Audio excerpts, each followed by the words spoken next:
Hello दोस्तों, मेरे YouTube channel में आप लोगों का स्वागत है। दोस्तों, आज हम लोग कक्षा 10 के मैथ के बारे में पढ़ेंगे। दोस्तों, अगर हमारे वीडियो पर हमारे चैनल पर आप लोग नए हैं तो शेयर और सब्सक्राइब और लाइक ज़रूर करें और बगल में बेल आइकन की बटन ज़रूर दबाएं ताकि वीडियो जो भी हम अपलोड करें वह आप लोगों के पास तुरंत पहुंच जाए, जिससे आप लोग पढ़ाई कर सकें। तो देखिए, आज हम लोग कक्षा 10 के मैथ के बारे में पढ़ेंगे। कक्षा 10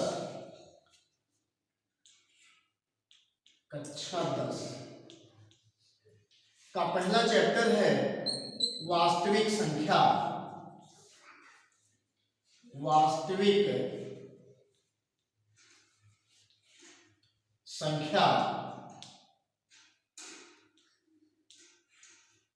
वास्तविक संख्या हमारा चैप्टर है पहला। इसको अंग्रेजी में हम रियल नंबर कहते हैं। रियल नंबर, इसको अंग्रेजी में रियल नंबर कहते हैं। अब वास्तविक संख्या की परिभाषा क्या होती है इसको जानेंगे। सभी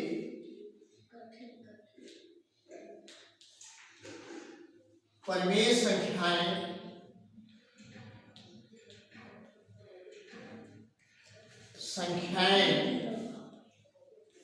सभी परिमेय संख्याओं और सभी अपरिमेय संख्याओं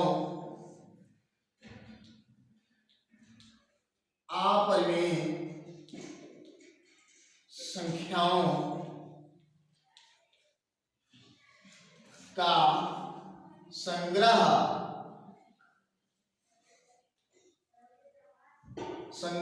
ही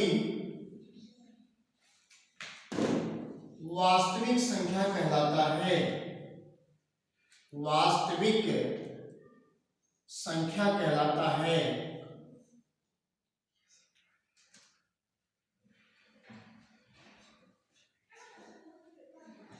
संख्या कहलाता है।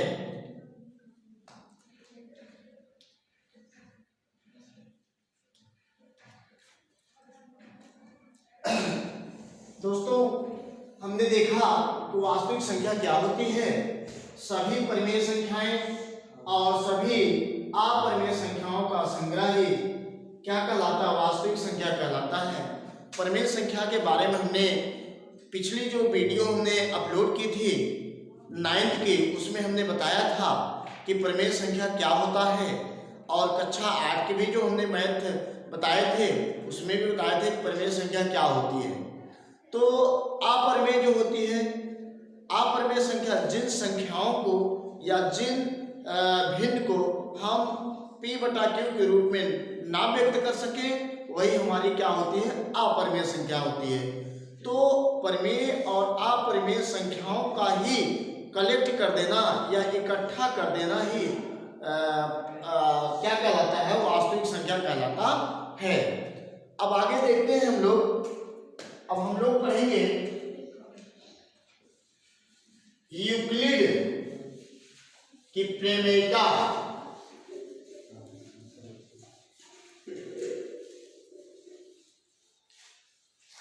अब हम लोग पढ़ेंगे यूक्लिड विभाजन प्रमेयिका।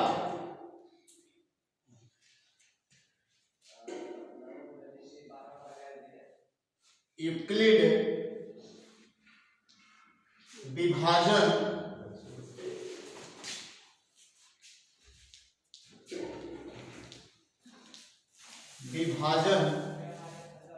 प्रमेयिका।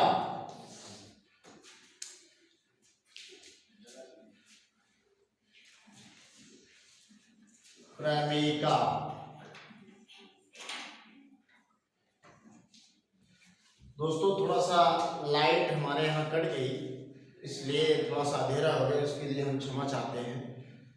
देखिए, अब इसे हम यूक्लिड विभाजन का प्रेमिका क्या होता है इसके बारे में हम पढ़ेंगे। यूक्लिड विभाजन की प्रेमिका क्या होती है दोस्तों। जैसे एक विक्रेता होता है, एक एग्जाम्पल के माध्यम से यूक्लिड के विभाजन को समझाना चाहते हैं कि क्या होता है। तो दोस्तों जैसे ये होता है कि यूक्लिड विभाजन का नियम प्रतिपादित तब होता है, जैसे मान लेते हैं कि एक रास्ते पर, एक सड़क पर एक अंडे बेचने वाला जाता है और एक आदमी खड़ा रहता है। तो वह आदमी विक्रेता से पूछता है क्या बेच रहे हो। तो वह आदमी विक्रेता कहता है कि हम अंडे बेच रहे हैं। तो वह विक्रेता वह दोनों को आपस में तक झक कर लेते हैं।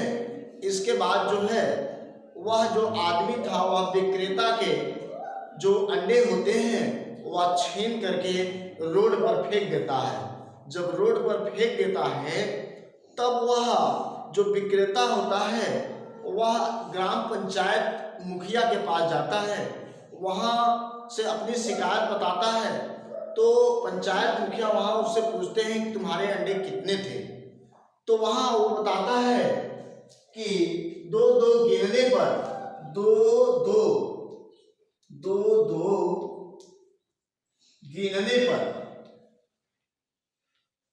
गिनने पर एक बचता है। दो दो गिनने पर एक बचेगा।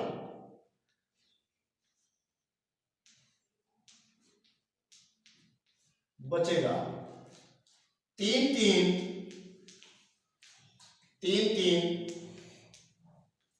गिनने पर दो बचेंगे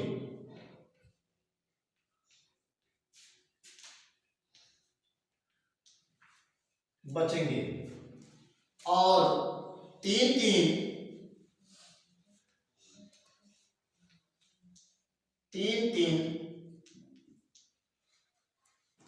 गिनने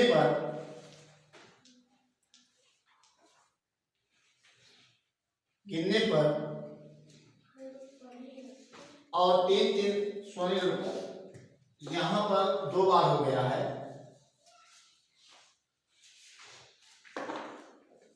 और चार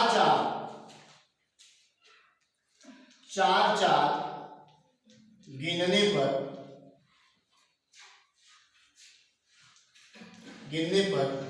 तीन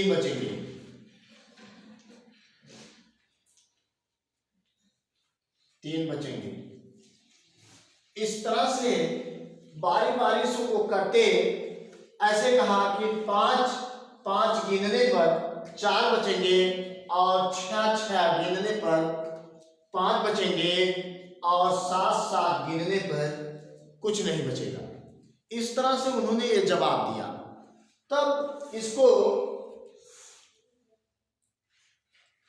तब वो मुखिया कहते हैं कि तुम्हारे अंडे कितने थे। तब वो मुखिया कहते हैं तुम्हारे अंडे कितने थे। तो फल विक्रेता कहता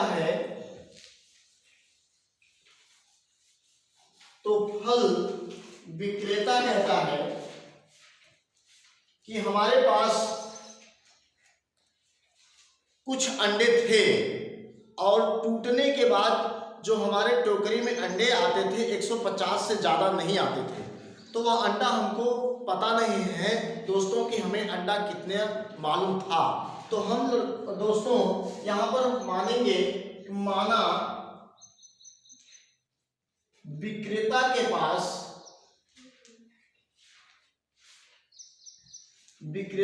पास ए अंडे थे।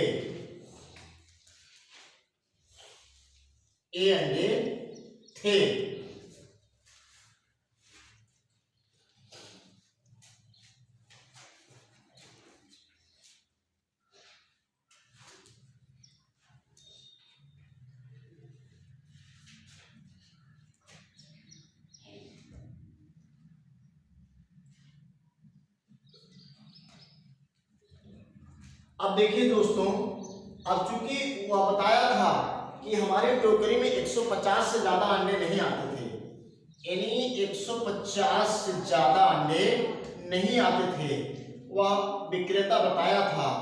तो इसमें ए अंडे हमने मान लिया, तो ए अंडे बराबर क्या हो जाएंगे, देखिए ए 150, अब ए में 150 में कौन बड़ा है, 150 ही बड़ा है।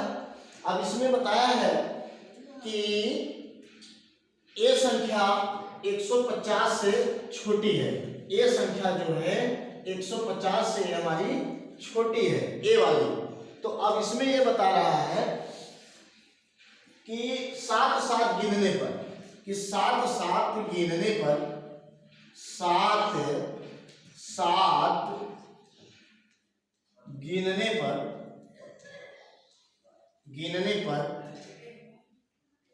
कुछ नहीं बचता, कुछ नहीं बचता है, कुछ नहीं बचता है। तो इसका मतलब ए हमारे पास अंडे थे ही, और उसमें 7 अंडे, साथ साथ गिनने पर तो 7 गुणे हम क्या कर लेंगे, पी कर लेंगे। चूंकि पी हमने क्यों लिया, पी हमारी मान लेंगे प्राकृतिक संख्या है, पी हम मान लेंगे प्राकृतिक संख्या है। और कितना बचता है, तो कुछ नहीं बचता है, कि 0 बचता है। तो अर्थात ए बराबर हो जाएगा 7p + 0 होता है। इसी तरह से वो क्रमांक करते निकालते हुए यूक्लिड का विभाजन प्रेरितता का करते हुए चला जाता है। जैसे देखिए, फिर उसने सवाल कहा कि मान लीजिए 2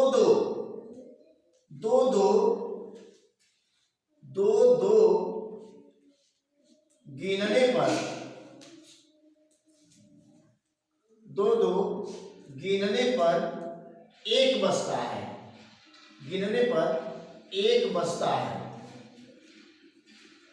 1 बचता है, 1 बचता है। अब जैसे अब हमने ए अंडे माना ही था, बराबर क्या हो गया, 7 उसमें था ही, 7 गिनने पर कुछ नहीं बचता है। तो इसका मतलब 7p, अब जैसे 7p गिनने से था तो उसमें कुछ नहीं बचता था, इसमें 2 गिनने पर, तो यहाँ क्या हो जाएगा, 2 गिनने पर जो है यहाँ 2 गुणे p कर लेंगे, कितना बचता है, +1 बचता है। तो अर्थात ए बराबर 2p हो जाएगा +1 हो जाएगा। यही हमारी यूक्लिड विभाजन प्रमेयिका होती है। इसी यूक्लिड विभाजन प्रमेयिका के द्वारा हम आगे एक्सरसाइज को या प्रश्नावली को हल कर सकेंगे। जैसे अब उसमें कह रहा था 3 गिनने पर, तो 3 गिनेगा, तो ए बराबर कितना था, ए बराबर 3 गुणे p हो जाएगा, और इसके बाद प्लस कितना बचता था, 2 बचता था। तो इस तरह से ए बराबर हो जाएगा 3p + 2 हो जाएगा। तो इस तरह से 2 शेष बचते चला जाता है। यही हमारी यूक्लिड विभाजन की प्रमेयिका होती है। इसी फार्मूले के द्वारा हम आगे एक्सरसाइज को हल करेंगे, आगे समझेंगे कि यूक्लिड विभाजन प्रमेयिका क्या होती है। आलोक थोड़ा सा देखिए इसको।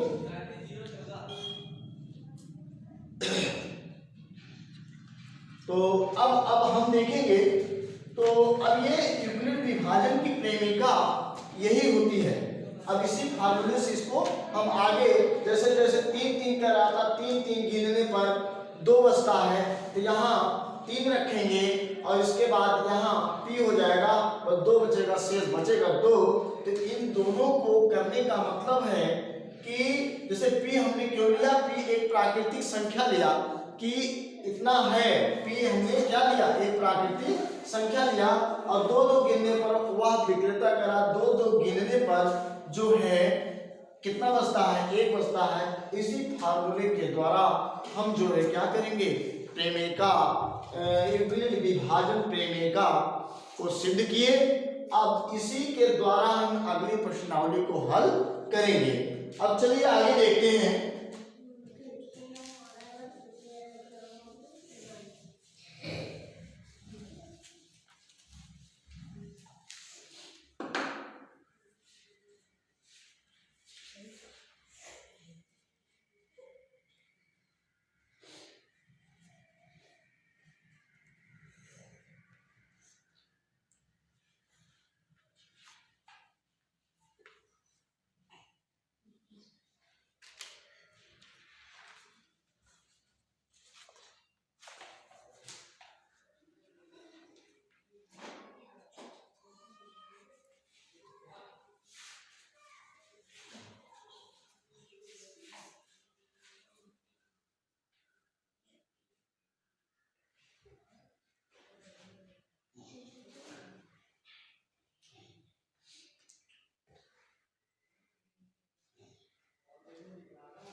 अब जैसे आगे इसी क्रम में है, यदि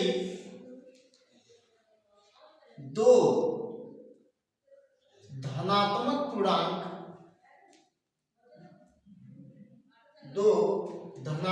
पूर्णांक ए और बी है, ए और बी है, बी है, तब इसके लिए क्या होगा यूक्लिड विभाज्य प्रेमिका? तो ये हो जाएगा ए बराबर बी क्यू प्लस आर। ये क्या होगा? ए बराबर हमने क्या रखा? ए बराबर संख्या हो गई, और यहाँ पर बी हमने धनात्मक लिया ही है, कैसे कैसे उसको अभी पीछे प्रेमिका के बारे में बताया है। और क्यू बराबर क्या है? ये हमारी प्राकृतिक संख्या है, आर हमारा जो शेष बचता है वही आर होता है। तो इसके माध्यम से यूक्लिड विभाजन एल्गोरिथ्म के माध्यम से ही हम आगे एचसीएफ को निकाल सकते हैं, मासापा को निकाल सकते हैं। जैसे देखिए एक एग्जांपल देखिए, मासापा कैसे निकालेंगे, मासापा कैसे निकालेंगे। जैसे दिया है 4052 और 12,576 इसका कह रहा है एल्गोरिथ्म का प्रयोग करके इसका मासापा निकालिए। तो कैसे देखिए, अब देखते हैं 4052 और 12,576 में कौन संख्या बड़ी है। अब देखेंगे इकाई दहाई देख करके हम इसको लगा लेंगे कि ये 12,000 और ये हमारा 4,000 है। तो अब बड़ा कौन है? बड़ा तो हमारा 12,576 हो गया, 12,576 हो गया। अब देखिए वही एल्गोरिथ्म के क्या कह रहा है, ए बराबर वही था कि बी क्यू प्लस आर था। इसी फार्मूले से उसको हम हल करेंगे। कैसे हल करेंगे कि 12,576 में 12,576 कितना बढ़ा देखा ना, 12,576 में हम क्या करते हैं, ये 4,052 से हम भाग देंगे। तो अब देखिए 4,052 से भाग देने का मतलब कितनी बार जा सकता है। जैसे अब देखिए 4,052 में ऐसी संख्या से गुणा करिए कि 12,576 से ज्यादा ना हो। तो अगर हम 3 बार ले चलते हैं तो 3 दूना 6, 3 पच्चे 15, 5, 3 0 0, एक आ जाएगा, 3 चौके 12 हो जाएगा, 12,156 जा रहा है। तो 3 दूना 6, 3 पच्चे 15, 5, 3 0 0 1 और 3 चौके 12, ये पूरा हो गया। तो 12,156 हम 3 बार ले जा सकते हैं इसको। तो 3 बार हम ले जाएंगे, एक हो जाएगा 3 दूना 6 और 3 पच्चे 15, 5, 3 0 0 1, 3 चौके 12, 12,156 हो गया। अब 6 में से 6 जाएगा 0, 7 में से 5 जाएगा 2, 5 में से 1 जाएगा 4, 1 कटेगा, 2 में से 2 जाएगा, कुछ नहीं बचेगा। अब देखिए भागफल कितना गया, 3 गया है, और शेषफल हमारा कितना गया है, 420 गया है। अब देखिए यहाँ पर हम संख्या क्या लिखेंगे, 12,576 लिखेंगे ए के स्थान पर, बराबर। अब यहाँ पर हम लिखेंगे क्या, बी क्यू। तो अब इसका मतलब क्यू से क्वोशेंट हो जाएगा, ये हो जाएगा कितना हो जाएगा, ये 4,052 गुणे 3 प्लस शेषफल कितना होगा,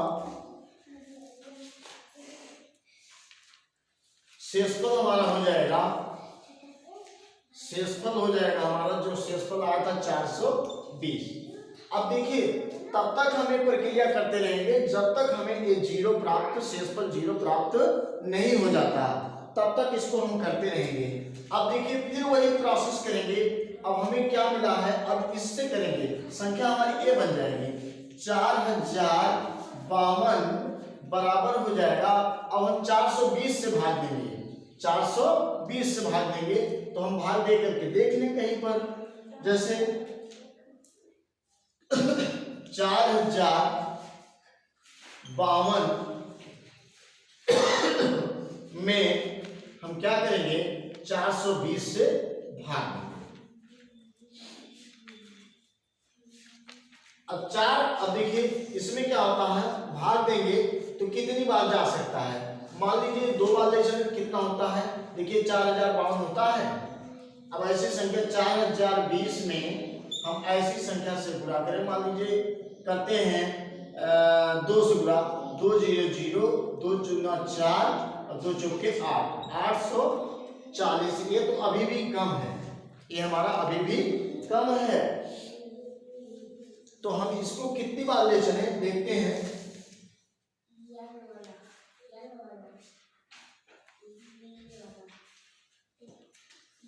देखिए अब इसको हम कितनी बार ले चले, देखिए 420 में ऐसी संख्या से गुणा करेंगे कि 4052 से ज्यादा ना हो। तो हमने 2 बार ले गया तो बहुत कम है। तो अब 420 में हम मान लेते हैं 9 बार ले चलते हैं, 9 0 0, 9 2 18 8 और 9 चौक 36 1 37। तो हम कितनी बार, ये इतना जा सकता है, 3780 जा सकता है। तो हम यहाँ ले जा सकते हैं, कितनी बार ले गए, मान लीजिए यहाँ पर 9 बार ले जाएंगे, एक घटेगा कितना हो जाएगा, 9 0 0, 9 2 18 8, 9 चौक 36 1 37 हो गया इतना। अब ये घट जाएगा 2 और ये हो जाएगा 5 में से 8 निकलेगा नहीं, ये जाएगा उधार लेगा 15, 15 में से 8 जाएगा, ये 7 हो जाएगा और यहाँ बचेगा 9, 9 में 7 जाएगा 2, ये हमारा आ गया। अब इसको हम करेंगे, ये हमारा हो जाएगा 420 गुणे हो जाएगा भाग में 9 प्लस शेषफल कितना हमारा बचा 272। ऐसे प्रोसेस तब तक करते रहेंगे, अर्थात हमें क्या हुआ 272 हुआ। 272 जो आया हमारा है, ये जो है 0 के बराबर नहीं है। अभी प्रक्रिया हम आगे करते रहेंगे, अभी प्रक्रिया आगे हम करते रहेंगे। फिर हम देखिए क्या करते हैं आगे, इसी को आगे तब तक प्रक्रिया हम प्रोसेस करते रहेंगे जब तक हमें शेषफल 0 नहीं आ जाता। अब हमारे देखिए क्या करते हैं इसमें,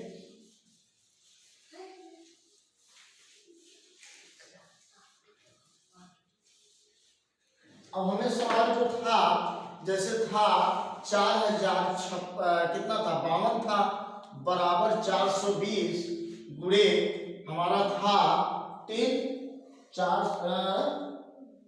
420 गुणे 9, 420 गुणे 9 प्लस 272 शेष हमारा आया था। अब देखिए फिर हम क्या करते हैं, अब 420 में 420 को हम संख्या बनाएंगे और 272 से भाग देंगे। अब 420 देखिए 272 से करिए, आप कितनी बार ले सकते हैं, 2 दूना 2 बार ले जा सकते हैं। अब 420 2 दूना 4, 420 में हम 272 से ले जाना है तो 2 बार ले जाएंगे। देखिए 2 दूना 4 हो जाएगा, 2 सत्ते 14 4 हो जाएगा, 2 दूना 4 5 ज्यादा हो जाएगा, 2 बार ले जाने ज्यादा हो जाएगा, इसलिए हम 1 बार ले चलेंगे तो 272 आता है। 10 में से 2 जाएगा 8 हो जाएगा और यहाँ पर उधार लेगा, यहाँ पर 11 यानी 2 था उधार दिया था तो फिर उधार लेगा तो 11 11 में 7 जाएगा 4 आएगा और 3 में से 2 जाएगा 1 आएगा, 148 हो गया। अब हमारा ये हो गया 272 गुणे 1 प्लस हमारा कितना आया 148। अभी भी हमारा शेषफल 0 नहीं आता है, अभी भी हमारा शेषफल क्या होता है 0 नहीं आता है। फिर हम वही प्रोसेस करेंगे, 272 को हम कैसे करेंगे, फिर वही 148 से भाग देंगे। अब देखिए 272 में 48 से भाग देंगे हम 148 से, तो इसको 2 बार ले चलेंगे, 2 8 16 6, 2 चौके 8 1 9, 2 1 2 296 ज्यादा हो जाएगा, 1 बार ले चलें तो ये हो जाएगा 148। यहाँ 12 से 8 जाएगा 4 और यहाँ 6 में 4 जाएगा 2, ये 24 आ गया और ये 2 में से 1 जाएगा 124। 12 में से 8 जाएगा 4, 6 में 4 जाएगा 2, 2 में से 1 जाएगा 1। ये अब ये हो जाएगा हमारा 148 गुणे 1 प्लस हमारा 124 आ गया। अब ये शेष आ गया हमारा।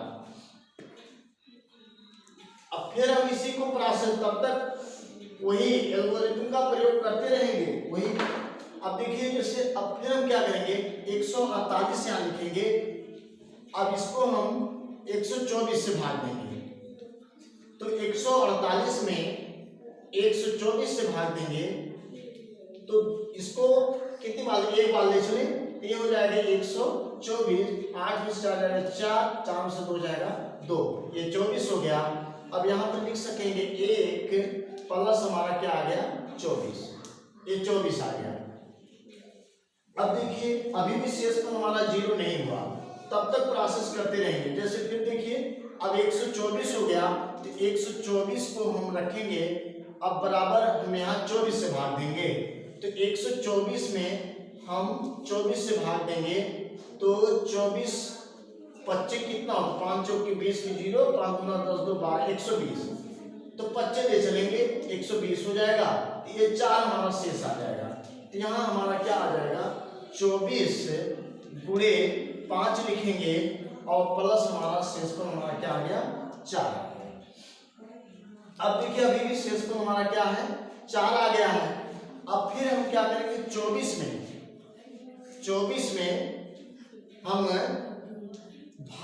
बराबर करेंगे इसको, 4 6 24, 4 गुणे 6 हो जाता है, प्लस हमारा 0 आ जाता है। अब देखिए यहाँ पर शेषफल हमारा 0 आ गया, इसलिए एल्गोरिथम को संतुष्ट कर रहा है। अतः हमारा मासापा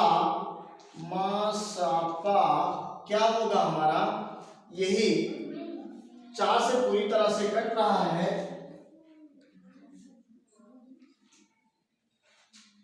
तो 4 से देखिए पूरी तरह से यहाँ सिंप्लीफाई हो जा रहा है, इसलिए 4 हमारा क्या हो जाएगा मासापा हो जाएगा।